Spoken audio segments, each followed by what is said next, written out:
பிறகுதான் என்னவாச்சு? சூரியன் அஸ்தமித்தது. அப்படின்னா என்ன அர்த்தம்?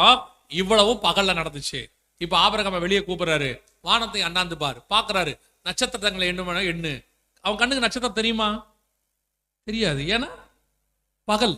ஆனா அவனுக்கு தெரியும் மேல நட்சத்திரம் இருக்கு. ஏன்னா பகல் தான், என் கண்ணு பார்க்கல, ஆனா அங்க இருக்கு. இதான் விசுவாச ஃபார்முலா. நம்பப்படல் மேல் உறுதியும். பழைய ஏற்பாடல்ல புதிய ஏற்பாடல்ல எல்லாமே விசுவாசத்தின் அடிப்படை. ஆனா கடைசி காலம் எப்படி இருக்கும்னா, மனுஷகுமாரன் வரும்போது ஜனங்கள் எதை காண்பாரோ? விசுவாசத்தை காண்பாரோ. அப்ப இது விசுவாச குறைவுள்ள சந்ததி. இந்த சந்ததிக்கு எதை கேட்டாலும் ப்ரூஃப் கொடுக்கணும். இப்பவே நீங்களே எடுத்துக்கோங்க. எதை சொன்னாலும் எங்க வந்திருக்கு, எதுல போட்டிருக்கான். அடுத்த கேள்வி அதானே வருது. ஏதாவது ஒண்ணு சொல்லுங்க, அப்படியா எங்க போட்டிருக்கு? நீங்க சொன்ன உடனே எனக்கு கொஞ்சம் அனுப்பு, ப்ரூஃப் கொஞ்சம் அனுப்புங்க. ஏன்னா ப்ரூஃப் காட்டினாதான் நம்புவேங்கிற இடத்துக்கு நம்ம வந்துட்டோம். எல்லாமே விஷுவலைஸ். இந்த விஷுவலைஸ்ங்கிறதுடைய இன்னொரு அர்த்தம் என்னன்னா, விசுவாச குறைச்சல். விசுவாசம் என்ன? காணப்படாதமே நிச்சயம். எதை ஒண்ணுமே பார்க்காம ஆண்டவர் சொன்னா நம்பணும்.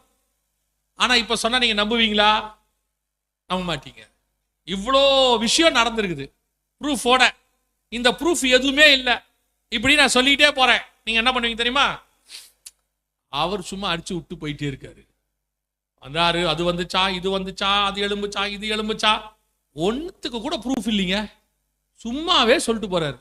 ஏதாவது இருந்தா காட்ட மாட்டாரா? அதான் நீங்க சொல்லுவீங்க. ஆனா ஆண்டவர் எப்படி பார்க்கிறாரு சபைய?